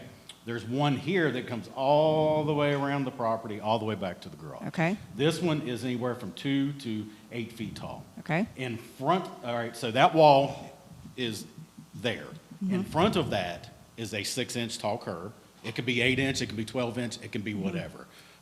That acts like a channel for water? Yes, basically curbs are used to capture water and direct them with a slope Okay. into a certain direction. All right, So so- any water, currently, there's a driveway that comes right down through here. Yes. Any water that hits that driveway that does not percolate in travels, there's a little kind of swale on the uphill side. Most people, when they build a driveway, they pitch a driveway or a roadway so that water does not go over a fill slope. It goes to the cut side of the bank, so it's going towards the cut. And I believe if you went up there today with the rain we had, there's probably some water trickling down that existing driveway that goes across this property line. All right, when we build this wall and we build this curb, we should be capturing all that water that was coming that way. Okay. We should be capturing all the water that's coming on the new impervious driveway surface that should hit that curb, be directed to 4 drain inlets Yep. that are 2 foot by 3 foot in size. Okay. That's all we Yes. needed to know. Okay. Okay? Now, So those go 4 drain inlets would be the equivalent of about a half of an Ingles parking lot. Okay. If you go to Ingles parking lot, I bet there's 8 of these inlets in the entire Great. parking lot. Thank you. Okay, Does thank anybody you. have any questions? No more? Yes. Yes, I'm sorry. One more question. Are you planning to incorporate that existing stone wall into this plan? Are you going to add on to that wall? And Which bring it one? on? The wall that's at the top of the dirt driveway, Okay, at the uphill side. uphill side. Are you planning to incorporate that wall into your plan as you bring it around the curve? No. Okay. We were going to reuse the rocks, right? Huh? Oh, the very, very uphill one. There's about 10 walls on his property. Well, this is the The topmost wall. very top one, no. We are not touching that at all. So you're not going to use that at all? No. Okay. I went up there today in the rain. It looked to me like that stone wall on that existing dirt driveway, that you would be able to curve that, add to that wall and bring it around? We could. I did not want to touch the integrity of that I existing. mean, I'm just stone. add to it. Don't touch it. Just add to it. Can I Does show that you on make this sense? plan what that wall is you're talking about? Yeah, it's right here. Okay. I see it. She can see it. Oh, you can see it on there. I Okay. saw it. I walked it. It's Yes, right here. yeah, that's the existing wall. So you're going to add on to that, basically. This is what it looks like. You're going to add on to that wall. And but the wall continues that way. Yes. So you're going to it bring it certainly around does. it this way. Okay. Yeah, I mean, if you would rather see it connect to that, we can touch it. I was trying to keep a separation there for the existing wall. Scott, can you point to the existing wall? Is it where that seed area immediately text is? It is this line right Okay, here. that's the town's wall. That comes They can't, down Arrington, they to can't that. touch that. That's the town's Our wall. property I'm not line. asking that they do. Yeah. I'm asking if you can use that as the top part of that curve. Don't touch it. Add to it. No, Yes, you it's can. if it's not on their property. Only like maybe it looks like based on this, just maybe a bit is on the applicant's property. They The can't- applicant's property line is the solid line right right there. Right. It's outside of their property line. That's not their So they wall. can't That's the touch that town's part. wall. They can't touch that part. Yeah, it's not. It's town property. That's too bad. Okay. That'd make it easier. All right. Okay. Thank you very much. Thank you. Okay, do we have any more of neighbors or anybody that has already been sworn in that wants to speak?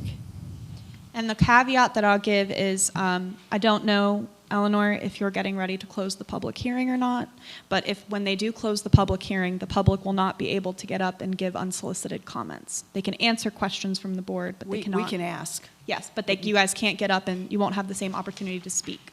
So I just want to clarify that. Would you like to, yes, one more. John Hennis, again. I just wanted to comment on a couple of things in the neighbor's letter that we took seriously. Actually broke it up in a number of different parts and wanted to make sure it was addressed and part of the record.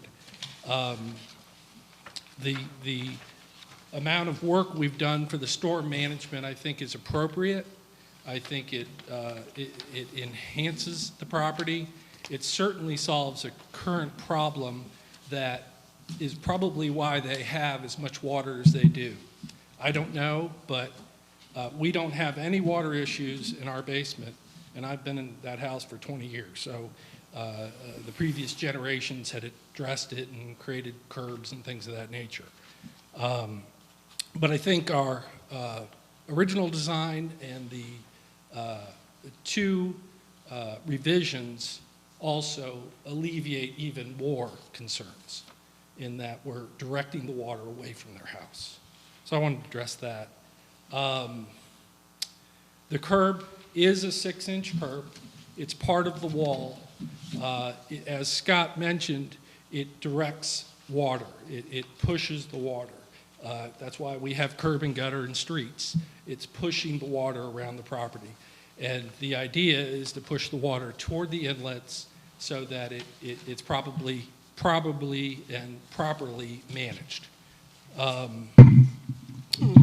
One of the other things that they had mentioned earlier was the operation and maintenance manuals. As a contractor, I'm familiar with those. I understand the responsibility of those. There's actually companies you hire and pay them on a quarterly basis, and that's what we had planned to do. So yes, the drains will be monitored. We're up there 6 months out of the year, and we'll be up there full-time, but we're also going to employ a firm to make sure everything's fine. And you have to do regular maintenance and reports, and there's a whole list of things you have to do that I'm familiar with. They also asked about erosion and sediment. This project falls outside the requirements for an actual ENS plan, but as the state and the county, the town require, the contractor is supposed to put up silt fencing, and maintain that self-fencing. My wife will tell you, I hate mud in the road. As a contractor, I hate getting my truck dirty. So I make sure it's not there. So that's part of the requirements of the town of Montreat.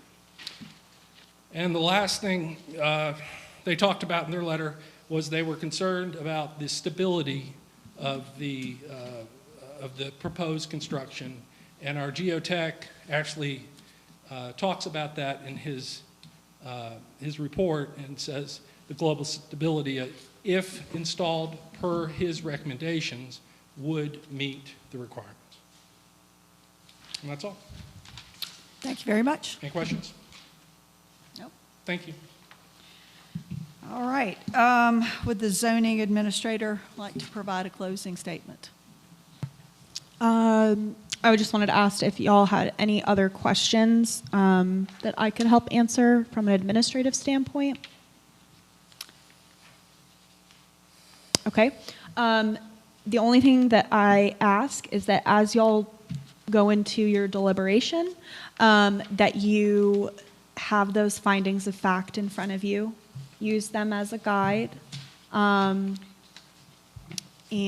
I'll be here to guide you guys. Has everyone got those questions in front of them? Yep. Okay. Okay. All right. If there's no additional questions from the board, I declare the evidentiary hearing closed, and the board will begin deliberations on the variance application. For those of you in the audience that don't understand how this works, and it took me a long time to understand it, there are 6 questions that must be answered in the affirmative. If any one of these is not answered in the affirmative, we must, as a board, deny the variance. So all of these questions we will go through, again, just so everyone understands that. So we do not have to do these questions in order because some of them are pretty self-evident. Let's see. For example, the last one, it says the variance is not a request to permit the use of a land, building, or structure which is not permitted in the applicable zoning district. All of that's not an issue right there. So that's an affirmative. Then there's another question. Let's see. The second, no, sorry. Excuse me. This is why too many papers is a problem up here. The third question is the hardship did not result from actions taken by the applicant or the property owner. The act of purchasing property with knowledge of the circumstances exist that may justify the granting of variance shall not be regarded as a self-created hardship. They did not create the problems with this land, so that's not a problem. That you meet that justification there as well. The first question is, unnecessary hardship would result from the strict application of the ordinance. It shall not be necessary to demonstrate that in the absence of the variance, no reasonable use can be made of the property. And the homeowner is saying they want accessible living space for aging homeowners. They basically want to access the house.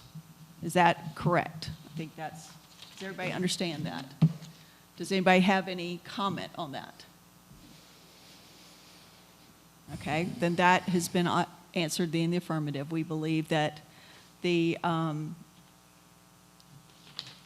unnecessary hardship would be created if we did not grant this variance. Is that correct? That's Does everybody correct. feel like Yeah. that? Correct. Okay. All right. The second question, the hardship results from conditions that are peculiar to the property, such as location, size, or topography. Hardships resulting from personal circumstances, as well as hardships resulting from conditions that are common to the neighbor or general public, may not be the basis for granting a variance. This is where we get into the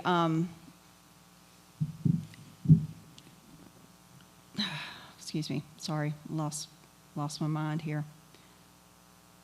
This is where we get into the conditions of the property. And again, it runs up against the hillside ordinance. And what we have to decide whether It seems to me like the hardships are resulting from the conditions that are peculiar to the property, such as location, size, or topography. So that's mean, answered in the affirmative. That seems to me, yeah. Self-evident, okay. Can you elaborate on that? It's very difficult to get access to the property because of the hardships relating to the 44 point whatever % slope.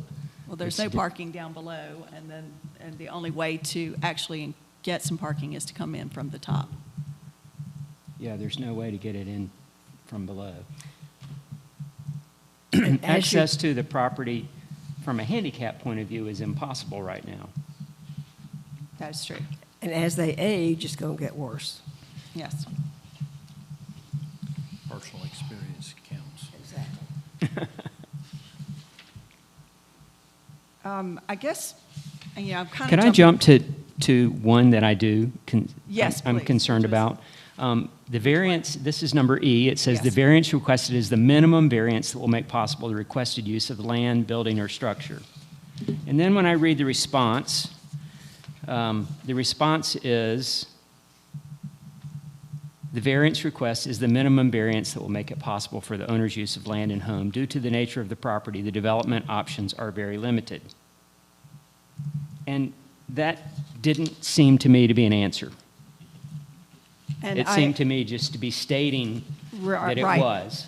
And I agree with you on that. And the issue with the minimum variance is the request is to access the house and to have some parking and to access the house.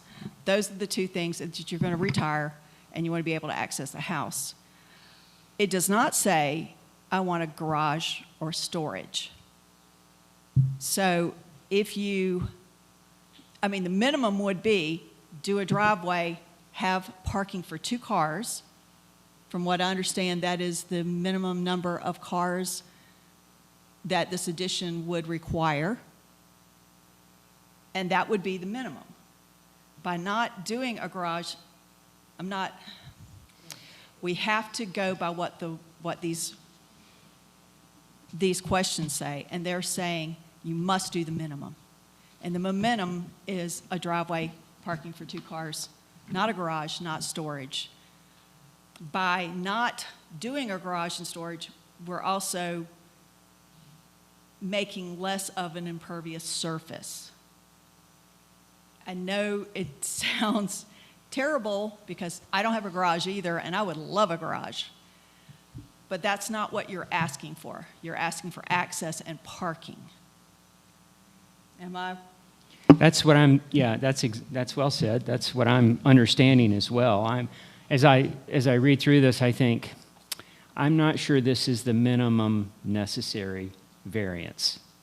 I think we could ask the applicant to go back and to consider reapplying or whatever we do with a minimum variance request.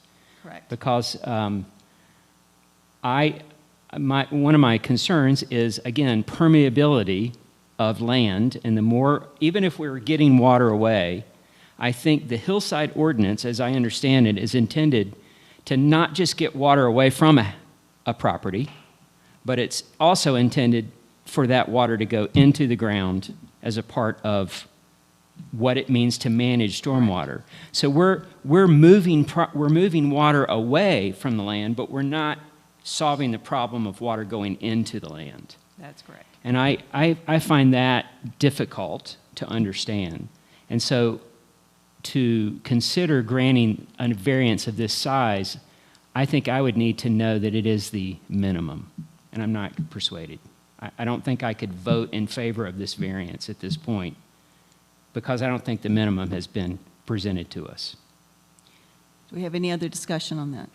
I have a question for Kayla. The hillside ordinance, you mentioned that something that we're discussing here is the only one that could come to a variance. Okay, would you explain that one more time? Yeah, so this lot is considered a non-conforming improved lot because it has development on the site that predates the June 11th, 2009 enactment of the Hillside Development Ordinance. That development exceeds what is allowed in the Hillside Development Ordinance. Already. Already. So it's considered a non-conforming improved lot. Non-conforming improved lots are the only ones that are allowed to apply for variances in the Hillside Development Ordinance. So if somebody came in with a vacant lot and said 40% isn't enough for me, I want more. Well, it's not a non-conforming improved lot, so they can't apply for a variance. The only situation that allows a variance to be pursued is a non-conforming improved lot. Do you know why? Nope. Okay. So I wanted to ask the landscape architect to explain one more time. If we're looking at minimum, if we're trying to define what minimum is, we kind of know that, like when we're looking at setbacks and that kind of thing. And that's what we're usually looking at. And it's pretty easy to tell whether it's the minimum or not. This, when I heard you, I thought you were saying, this is like the difference in a handicap ramp and not, or this is the difference in the size of this room when we're talking about how many thousand square feet, the property? 17,000. 17,000? Well, 17,000's the size of the property. Right. And Are you so talking about grading or impervious? Well, we were talking about 900, missing the mark That was by impervious. 900 square feet. And so, in my mind, not to disrespect what you're saying or take away from that, that seems pretty minimum.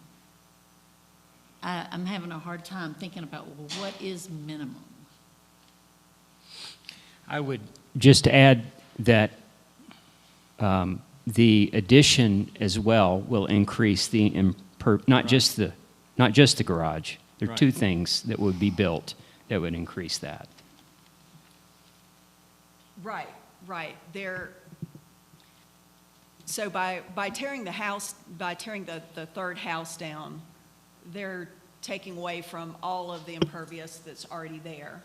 And then they're adding back the driveway and another garage. And I think the difference when you do all that is like 800 some square feet. But when and I'm not sure if I'm correct in this, but the variance is saying, if we're going to allow this, you have to do really just the most minimum intrusiveness. I mean, they're already above and beyond what's allowed. So,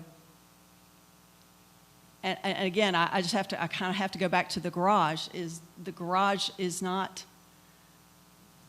adds to it, and it is not what you're asking for. You're asking for parking and accessibility. So to me, that seems like a compromise there, in that if truly what it is parking and accessibility, the garage, by not putting the garage in there, then you're not adding any more. I don't know what the square footage of where the garage is, how much that is. 625 square feet. 625. So out of the 833, by not doing the garage, you're taking out 625. So you follow what I'm saying? It's a wash if you do that. You haven't increased it. But I also know that you're adding a lot of paved surface. A lot of paved surface. And I just would hope that we can find a happy medium, because I think everybody should be able to access their house in Montreat. That's one of the reasons I got on this board, is I didn't want anybody to age out and not be able to get in their house. But it needs to be the minimum. And so. I'm saddened that the Montreat ordinance doesn't allow for permeable pavers, because I think that is a very good solution. And I think it could be very helpful in this particular case. Yeah. So seeing some permeable pavers is not going to change any of our percentages, but it is going to change a reality that I think the ordinance is trying to get at. Yes, I agree. And so two things seem to me to be relevant here, and one is more permeability, period, and less impervious surface. or the minimum impervious surface. Does anybody have any more discussion on this? This is question number E. Have we covered every single question? Yeah, I think we haven't covered all of these 1 through F, or A through F, but And I did jump around, I Yeah. apologize. We did. Yeah. D, and then you guys haven't come to a decision on E. And I just want to remind you, you can ask questions. yeah. Okay. So, Ask if it's permissible to get around the garage. Fair question. I mean, what? I'm sorry, go, yes. Is it permissible to build a house without the garage? Simple question. What does that do? Or is it possible to not have the extended permeable area involved by moving the garage where existing property already is? I would agree with what his statement was. Yeah. I wrote that. Didn't really pay attention to that one as much as I did the other 5, to be honest with you. I did all this paperwork over a weekend. The garage is a wanted amenity. We live in Virginia, we get snow, so it's one of those things. It's not a requirement. So if that's the deal breaker, I can tell you that I can make that garage go away pretty quickly. Well, that would lessen the impervious. Yes, ma'am. Not because we want your garage to Not get because away. we want it, but- Only because we're trying Rent to. it to you, so. Yeah. Right. Only because we're trying to pay attention to an ordinance. And I appreciate that, and I appreciate the detail. Which is our, As I said, the garage is not a need, it's a want. But the as you have pointed out, accessibility and parking That's are your major. number one. Yeah. Right. Our parking right now is out on the street, and we fight I every see it. summer. I see it every day. She's the cone queen. there's, Does that there's, answer your question? Yes. there's one more awareness that I have, and that is, and I'm speaking to the board and not to the folk out in the audience, although they're obviously there. I would love to see the family, Charlie, and I would love to see the Charlie Morris family. Thank you. I'd love for them to find comfort in their own experience of their own understanding of how that water going down that driveway is going straight at their lot. It is. I'd like to know how they can get comfortable with that. Now that's not on scope here, but it is something I would love for them to have. But it is on Comfort, scope, yeah. Because it's a water, Yeah. it relates to the grading and it relates to the. But we are deciding that, But unfortunately, Are you not. talking about the driveway where they're building a wall and a curb Yeah. so that it can't go Right. towards their property? I'm saying, I'm not arguing that. I'm saying I want that family to feel good about that. Well, And to I feel understand good that. about the process working. Yeah. If you think about the ordinance. That's well said. Good said. And this was acknowledged that long ago that this scenario might come up. And to make an exception, that a variance could come for this situation. And then the notification actually worked because they were able to write a letter, and the neighbors, which are good neighbors, said, let us make you feel more comfortable, whatever that means. If it means another engineer, if it needs another study, if it needs to be a better plan, or if you want us to just not build a garage. Now, that is loving your neighbor. I have one question concerning that too. What is, if there was water runoff that somehow these systems didn't work, what is the neighbor's recourse? Call me. I'm your stormwater administrator. If you have an issue with stormwater on your property, and I will work with you to figure out where it's coming from, and how we resolve it. And would remediation? It would depend. Okay. It would depend on the situation, but certainly if there were ever issues with erosion and sediment control from construction, stormwater management, post-construction, you would call me and I would work with town staff to get it resolved. Okay. I have a question. If you kept that little house and turned it into a garage and not moved it back, wouldn't that answer your worry about? They need more room to pull in and park down Yeah, because of the just slope. to make the To proximity is make the that problem. term, yeah. The reason they're moving, yeah, the reason they were moving It's already a it- very sharp turn there. Yeah. They need more landing space at the bottom. Is that kind of? Yeah. Oh. It's held up by toothpicks. All right. So we are back to we Can I- hadn't answered. Can I question say D. something, just, Go ahead. it keeps running through my mind, and if we went over this, it went over my head, and I'm sorry about that. But is there no way that the impervious surface of the driveway can be made into a permeable surface of some kind?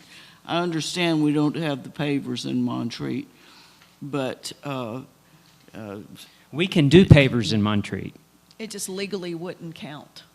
but Yeah, it just- nevertheless. By But it their- could count for the purpose of the variance, because we're smart, and we know what impermeable means. Yeah, I just want everybody to be happy, you know? Well, And what we can do is put a condition on it wherever it's flat enough to use impermeable, I can't say Permeable. that, Permeable, sorry. permeable pavers to do that if possible in the areas that it instead could be of a used. solid, Instead of a solid surface. impermeable yeah. surface. I don't think you can do it on the grade and the curve. Can I address that? Yes, please. Would that answer your concern? So, you're correct. You can't use pavers on a curve or the grade because what ends up happening is a car comes down and it pushes Shifts. them. Because they're not concreted in, they're in Laid. sand, they're Yeah. interlocked. The other part of that is you don't want to put them in the flat area because it's between two walls. So you don't want to add moisture behind a wall. If anybody has a basement that leaks, they understand you don't want moisture behind a wall. The walls would come down. That's why the geotech pointed out on page 8 of his report, the second to last paragraph, he wants to see a concrete structural slab, so it's all tied together and it maintains itself. If you enter a product like, and we have pavers, we've had them all, a lot of our houses, and they're great, but when they're behind a wall, it creates hydrostatic pressure. And again, I'm not an engineer, but I've been a contractor for almost 40 years. I got 2 other people here with 60 years of experience combined. We never put water behind a wall. Right. It causes problems. Yeah, the geotech's comments were, very substantial about what's going to go on the foundation Yes. of that driveway. Yes. So, yeah, your point's well taken. Yeah. Thank you. Thank you. All right. Any other questions or comments on that? So right. I think having heard that, I would kind of want to retract that idea of flat pavers. We're trying to find a solution. Yeah. That's what we do. That's what we're trying to do. So we've answered all questions except for D and